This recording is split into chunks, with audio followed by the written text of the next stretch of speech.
I hope you're ready for the world. Let me love you. Listen, this track very special. Is a very special track. T-Pain told y'all years ago that the way Chris Brown layers that auto-tune, even T-Pain had to respect it. And the way Chris Brown layered the vocals on this track is amazing, as well as the sonic diversity.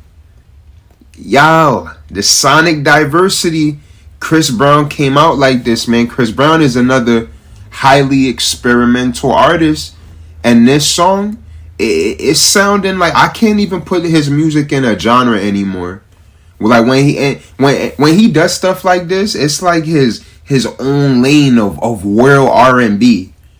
Chris Brown created a new genre of RnB, and we gonna call it world RnB. It's Astrostetics. Shout out Breezy. I read that the album 1111 was supposed to be 11 tracks, and then he extended it and added another 11. So the number 11 on the album is called Messed Up, right? And that track, I don't know if that was supposed to be the last track because it's the 11th song, but I love that song. It's fire. Once again, you're getting a introspective, retrospective Chris Brown. You getting a more mature side of Chris Brown.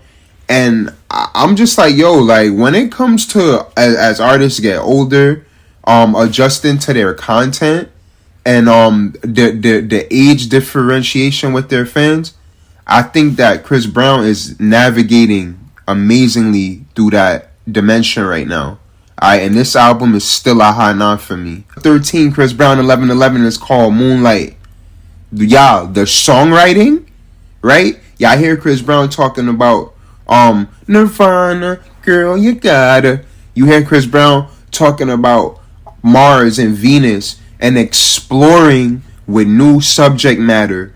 And I really want to know how, like, I know Breezy write his own stuff, but I really want to know about the songwriting process for these records on here, cause like this is new stuff for R&B artists to talk about, you know. Like yeah, the sonic experimentation and the songwriting are the themes on this for me, and I think that's because Breezy is one of the only mainstream artists that continues to innovate no matter the climate, and still a high 9. Amazing work, Chris Brown. Come on, man. Origami with your body, I'ma fold that. Look, track 14, Bouncing, G5. It's 2 songs. The first part sound like some West Coast, Bay Area type of joint. And it's fire. Like, remember I hit the wrong way. It's fire. Then it switches up abruptly and it gets even more fire.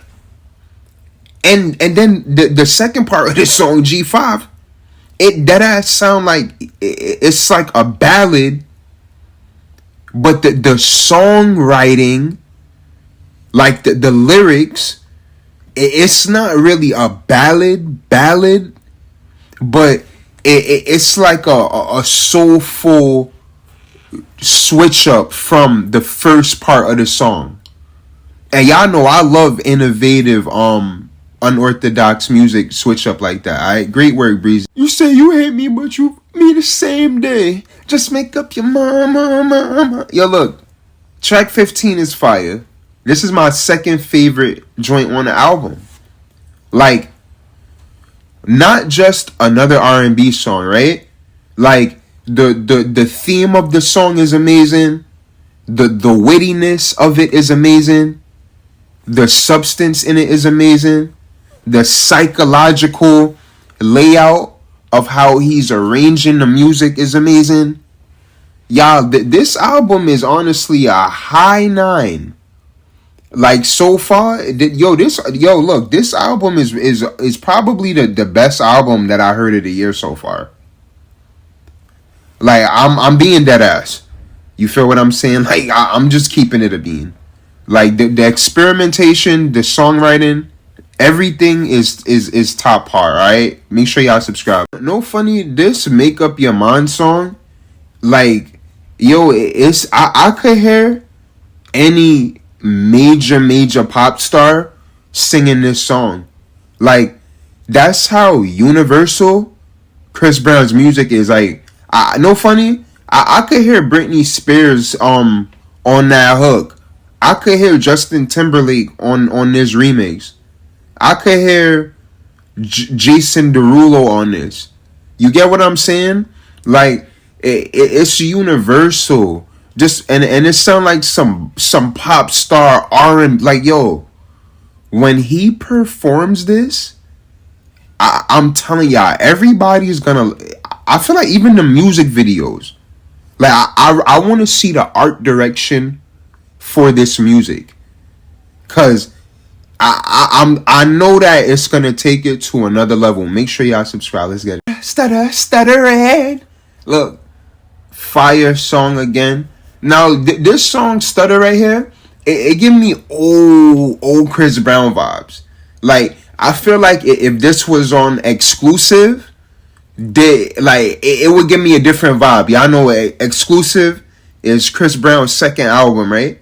I feel like no funny, I feel like this song, I don't know if he wrote it like years ago, or I don't know like if he maybe wrote it like from a different mindset, but it's giving me old classic Chris Brown, and that's why I like it. Don't matter where you came from, as long as you know what you came for.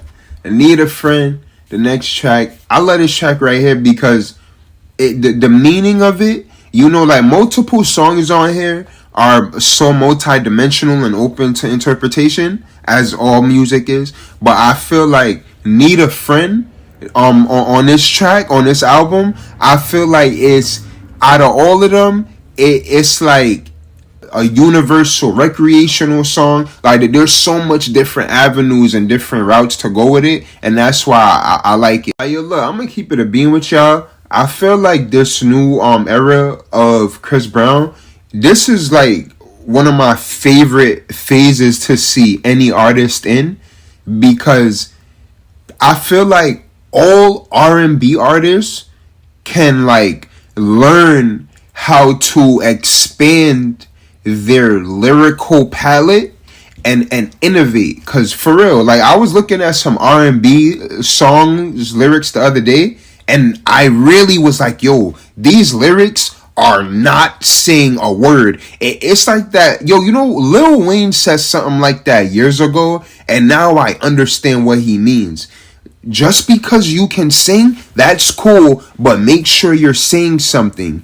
And Chris Brown, 1111, he is displaying that. Summer Too Hot. Look, this track right here, Summer Too Hot, my third favorite track on here. Why? Because it's eccentric. The melodies on here is weird. You know, like, it's electric. No, it's eccentric. It's innovative. It's different. It's unique. The harmonies and the way he caught the pockets, I don't hear that from any other artist. Like, you know, Party Next Door, Chris Brown, the flows that they get on these beats, they create these cinematic moments in music. And I feel like for Chris Brown to do that on a song like this, where it is swaggy and they got that bop with it, it creates these specific, unique cinematic moments in his music. And this song is an amazing performance, and I really like this record. Feelings Don't Lie. This song is cool. This song right here is now look, it's to me, but I know to Breezy fans, and like even the bop that it has on this, like, I know in the West Coast, they gonna be bopping to this. Them hydraulics is gonna be you feel me? Like, they gonna love this out there. You know what I'm saying? And I like this song though. You know what I'm saying? It's just not my one a highlight for me on the album. But even the melodies and the way that he was writing this beat, it still sounds like I can see why people will love this song. Yeah, Red Flags, fire track. I like this track right here. Y'all know the melodies on this chorus and that hook is fire. Like, And you know what?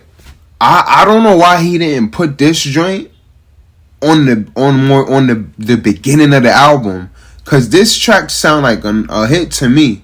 And what's interesting about it is I could have heard Future on this one, but what's interesting about it is that towards the ending of this album, the songs, they start getting a little bit shorter. But when it started, I was enjoying the 3 minute, 4 minute long songs. You feel me? But even this, right, in this context, the substance matter, all this in 2 minutes, I'm fine with that. Right? This song is a banger. Wouldn't be surprised on top 20. You heard?